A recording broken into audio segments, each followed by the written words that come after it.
क्योंकि सबसे बड़ी जो छाया है वह परमात्मा की ही है।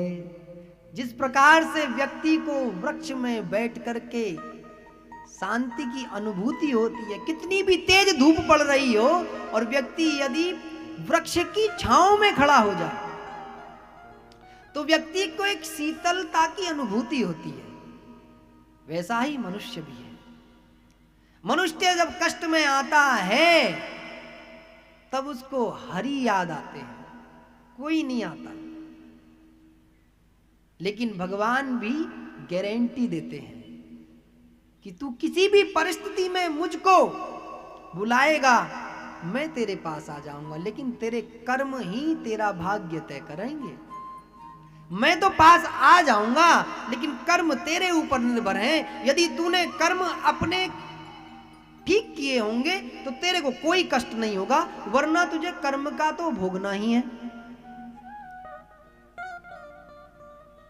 मां भगवती गंगा के पास में परीक्षित गए हैं और जैसे ही ये संदेश जन जन में पहुंचा कि इतने धर्मात्मा राजा को श्राप मिल गया है और केवल 7 दिन है, इसी 7 दिन में मुक्ति होनी है। और किसका श्राप है? एक संत का श्राप है।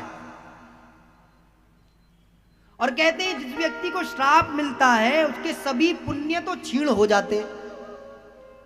दूसरा, वह पुण्य क्षीण होने के कारण से उसको नरक में जाना पड़ता है।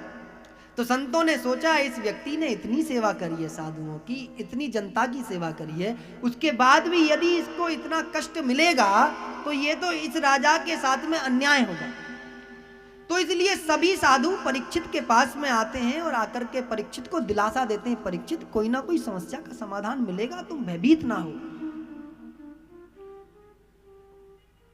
क्योंकि जब किसी भी व्यक्ति के जीवन में कष्ट आता है तो ये संसार के लोग जो होते हैं ना, वो उसका कष्ट दूर करने के लिए उसके पास में नहीं जाते, उसको सांत्वना देने जाते हैं।